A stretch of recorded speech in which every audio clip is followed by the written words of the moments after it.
Hello बच्चों, मैं वीरेंद्र देवांगन आपका अपना क्लास केमिस्ट्री क्लास में आप सबका बहुत बहुत स्वागत करता हूं। आज हम बात करने वाले हैं इलेक्ट्रॉनिक कॉन्फ़िगरेशन पार्ट 3 के बारे में, इलेक्ट्रॉनिक विन्यास पार्ट 3 के बारे में। इसके पहले मैंने इलेक्ट्रॉनिक कॉन्फ़िगरेशन कैसे लिखा जाता है उसके बारे में बताया। अगर हमें ऑर्गन तक का इलेक्ट्रॉन लिखना है, इलेक्ट्रॉनिक कॉन्फ़िगरेशन तो कैसे लिखना है भी मैंने बताया। अब आते हैं हम लोग कि यदि ऑर्गन के बाद के एलिमेंट्स का इलेक्ट्रॉनिक कॉन्फ़िगरेशन किस तरह से लिखा जाता है उस पर आज हम डिस्कस करेंगे। उम्मीद करता हूँ कि स्टेप बाय स्टेप जो है आप लोग के जो कन्फ्यूज़न हैं वो सारे दूर होते चले जाएंगे और इलेक्ट्रॉनिक कॉन्फ़िगरेशन लिखना आप लोग के लिए बहुत इजी हो जाएगा। तो यहाँ पे सबसे पहले, जैसे मैंने पिछले वीडियो में अपने बताया था कि हमें एटॉमिक स्ट्रक्चर को जानना है। एटॉमिक स्ट्रक्चर, परमाणुवीय संरचना, जिसमें बीच में क्या मिलेगा, मिडिल पार्ट में न्यूक्लियस मिलेंगे। न्यूक्लियस जो होगा वो पॉजिटिव चार्ज वाला होता है प्रोटॉन की वजह से। यदि हम इससे बाहर निकलेंगे तो हमें सेल मिलेंगे, और सेल के यदि हम अंदर जाएंगे तो हमें क्या मिलेगा, सब सेल। उसके अंदर जाएंगे तो ऑर्बिटल, ऑर्बिटल के अंदर जाएंगे तो इलेक्ट्रॉन। तो यहाँ पे फर्स्ट सेल में मैक्सिमम कितने इलेक्ट्रॉन होते हैं, 2। सेकेंड सेल में कितने इलेक्ट्रॉन होते हैं, 8। थर्ड सेल में कितने इलेक्ट्रॉन्स होते हैं, 18। एंड फोर्थ सेल में कितने इलेक्ट्रॉन्स होते हैं, 32। तो इस बात को हमें याद रखना है। यहाँ पे मैंने इस तरह से लिखा हुआ है, फर्स्ट सेल में ए सब सेल होगा जिसमें 2 इलेक्ट्रॉन रहेंगे, यानी फर्स्ट सेल की इलेक्ट्रॉन कैपेसिटी 2 हो जाएगी। सेकेंड सेल में एस और पी सब सेल रहेंगे, एस की कैपेसिटी 2 है, पी की 6 है, यानी टोटल सेकेंड सेल की कैपेसिटी, इलेक्ट्रॉन कैपेसिटी 8 हो जाएगी। थर्ड सेल में क्या होगा, एस पी डी 3 सब सेल होते हैं, एस की कैपेसिटी है 2, पी की 6, डी की 10। इस तरह से थर्ड सेल में क्या होगा, टोटल 18 इलेक्ट्रॉन्स प्रेजेंस होते हैं। फोर्थ सेल के बारे में बात करें तो यहाँ पे क्या होगा, एस पी डी एफ मिलेंगे। एस में 2 इलेक्ट्रॉन, पी में 6 इलेक्ट्रॉन, डी में 10 इलेक्ट्रॉन एंड एफ में 14 इलेक्ट्रॉन। इस तरह से फोर्थ सेल में कितना हो जाएंगे, 32, यानी 2, 8, 18, 32 इलेक्ट्रॉन्स इस तरह से इनमें प्रेजेंस होते हैं सेल में।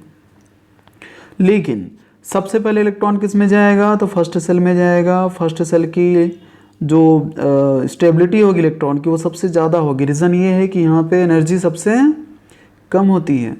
एनर्जी इसलिए कम होगी क्योंकि न्यूक्लियस के करीब होता है। इलेक्ट्रॉन पे नेगेटिव चार्ज, न्यूक्लियस पे पॉजिटिव चार्ज। पॉजिटिव और नेगेटिव के बीच में जब अट्रैक्शन फोर्स काम करेंगे तो यहाँ पे इलेक्ट्रॉन की एनर्जी कम हो जाएगी, और एनर्जी कम होगी तो इसकी स्टेबिलिटी बहुत बढ़ जाएगी।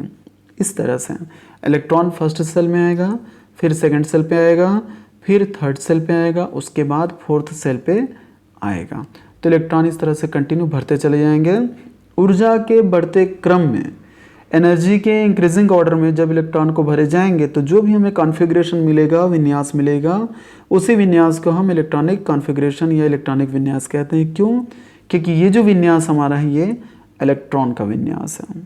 अब यहाँ पे जैसे कि मैंने कहा कि हाइड्रोजन से ऑर्गन तक का इलेक्ट्रॉनिक कॉन्फ़िगरेशन लिखना बहुत ईजी है, लेकिन ऑर्गन से ऊपर आएंगे, जैसे हम आते हैं पोटेशियम पे, तो पोटेशियम पे जब आएंगे तो इसका एटॉमिक नंबर कितना होता है, 19। इसका लिख के देखते हैं इलेक्ट्रॉनिक कॉन्फ़िगरेशन किस तरह से आएगा। 1s2 मैंने लिखा हुआ है, उसके बाद 2s2, 2s2, 2p6, 2p6, उसके बाद 3s2, 3s2, फिर क्या होगा 3p6, उसके बाद 3d में क्या इलेक्ट्रॉन आएंगे, क्योंकि हमें 19 इलेक्ट्रॉन चाहिए। टोटल यहाँ पे हो गया 18, 2 + 2 + 6 10 हो गया, +2 12 एंड +6 18 हो गया। हमें 19 का इलेक्ट्रॉनिक कॉन्फ़िगरेशन लिखना है, तो क्या होगा, अगला जो इलेक्ट्रॉन है 3d में नहीं आएगा बल्कि कहाँ पे आएगा, 4s में आएगा, 4s1। ये हमारा इलेक्ट्रॉनिक कॉन्फ़िगरेशन है। तो यहाँ पे क्वेश्चन मार्क है कि इलेक्ट्रॉन 4s में आया जबकि उसको 3d में आना चाहिए, तो 3d में ना जाके 4s में क्यों चला गया। तो इसका आंसर हमें कहाँ पे मिलेगा, तो इसका आंसर मिलेगा हम लोग को n + l रूल से, जो अबाव रूल के अंतर्गत दिया गया था। यहाँ पे क्या होगा, तो हम कैलकुलेशन करके देख सकते हैं कि इलेक्ट्रॉन इसमें पहले क्यों गया, क्योंकि इसकी एनर्जी का वैल्यू कम है इसलिए इलेक्ट्रॉन इसमें पहले आया, जबकि इसकी एनर्जी की वैल्यू अधिक है इसलिए बाद में इसमें इलेक्ट्रॉन आएंगे। तो यहाँ पे क्या होगा, हम n+l की वैल्यू 3d एंड 4s के लिए देखते हैं, 3d एंड 4s कैलकुलेशन करके देखते हैं क्या होगा। तो n+l, ये जो 3 लिखा हुआ है n की वैल्यू है 3 प्लस, और d की वैल्यू l के लिए क्या हो जाएगी। तो हमें ये चीज़ हमेशा याद रखना है कि s, p, d and f, s की वैल्यू l के लिए 0, p की वैल्यू जो है l के लिए क्या हो जाएगा 1, d की वैल्यू 2 एंड f की वैल्यू 3। इस चीज़ को हमेशा याद रखना है।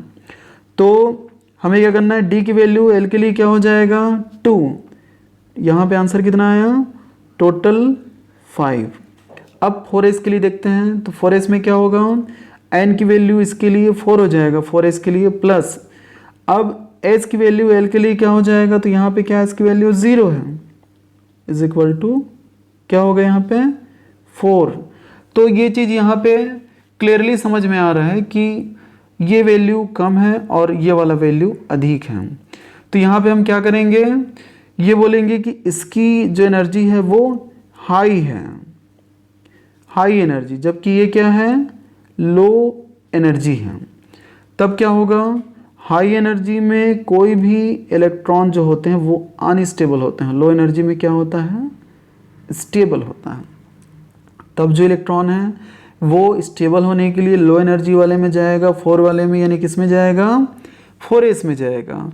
जब ये कम्प्लीटली भर जाएगा तब इलेक्ट्रॉन 3d में आएगा, यानी कि यहाँ पे इसका जो इलेक्ट्रॉनिक कॉन्फ़िगरेशन वो क्या हो जाएगा 4s1 एंड 3d। इस तरह से हम इसका इलेक्ट्रॉनिक कॉन्फ़िगरेशन लिखेंगे। तो ये हमेशा याद रखना है पोटेशियम यानी ऑर्गन से ऊपर के इलेक्ट्रॉन के लिए कि लास्ट इलेक्ट्रॉन जो होगा वो जब भरेंगे तब 4s में भरने के बाद ही 3d में आएगा। ऐसा नहीं है कि 3d में भर लेगा फिर 4s में जाएगा, ऐसा हम लिखेंगे तो पूरी तरह से क्या हो जाएगा वो गलत हो जाएगा। अब अगला एग्जांपल देख लेते हैं हम टाइटेनियम का। टाइटेनियम में क्या होगा, तो टाइटेनियम में 22 इलेक्ट्रॉन पे जिनसे यानी कि 22 इसका एटॉमिक नंबर है।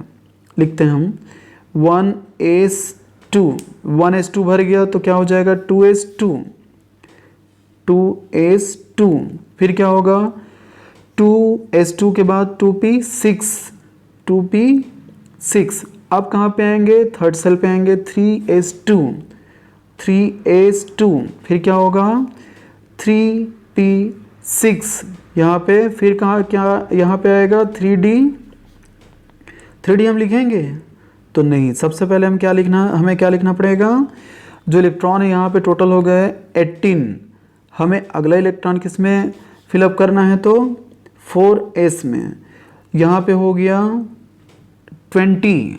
अब बचे 2 इलेक्ट्रॉन, ये 2 इलेक्ट्रॉन कहाँ पे जाएंगे तो 3d2 में जाएगा। इस तरह से 2 + 2 + 6 10 हो गए, +2 12 +6 18 +2 20 +2 22। तो ये जो हमने लिखा हुआ है ये कॉन्फ़िगरेशन को हमेशा याद रखना है, मिस्टेक नहीं करनी है। ये जो हमने लिखा हुआ है ये n+l रूल के अनुसार ही लिखा हुआ है, इसके अकॉर्डिंग ही हमने लिखा हुआ है। एक और एग्जांपल देख लेते हैं हम वेनेडियम का। 23 इसका क्या है एटॉमिक नंबर है, तो 1s2, 1s2 यहाँ पे 1s2 हो गया। एंड इसके बाद क्या होगा तो 2s2, 2s2 फिर 2p6, 2p6। अब अगला हम आते हैं 3s2, 3s2। इसके बाद हम आएंगे 3p6 पे, 3p6। अब अगला इलेक्ट्रॉन कहाँ पे आएगा तो 3d में नहीं आएगा 4s में आएगा, 4s2। टोटल हो गए कितने इलेक्ट्रॉन हो गए यहाँ पे 20। अब क्या होगा 3d3, ठीक है। तो इस तरह से हमारा जो इलेक्ट्रॉनिक कॉन्फ़िगरेशन है वो बनेगा किसके लिए, ऑर्गन से ऊपर जो एलिमेंट्स प्रेजेंस हैं उनके लिए इस तरह के इलेक्ट्रॉनिक कॉन्फ़िगरेशन हमें लिखना है, हमें इसे याद रखना है। हम कंटिन्यू भरते चले जाएंगे तो मिस्टेक हो जाएगा। इलेक्ट्रॉन जो होगा 4s में आने के बाद ही 3D में एंटर करता है। तो बच्चों, मैं उम्मीद करता हूँ कि ये बहुत अच्छे से आप लोग को समझ में आया होगा। और जब भी आप लोग देखते हैं वीडियो को लाइक, शेयर और सब्सक्राइब ज़रूर कीजिएगा ताकि हम ज़्यादा से ज़्यादा बच्चों तक के पहुँच सकें। और आप लोग की कुछ भी कन्फ्यूज़न है या रिक्वायरमेंट है कमेंट बॉक्स में कमेंट कीजिएगा ताकि मैं जो भी टॉपिक्स रहेंगे उनको मैं इजी वे में आप लोग को समझा सकूं। जब भी मेरे वीडियोस देखते हैं आप लोग इसका नोट्स बनाइए ताकि आप लोग के लिए केमिस्ट्री बहुत इजी हो जाए। तो ठीक है बच्चों, आप सभी को good luck, take care and thank you.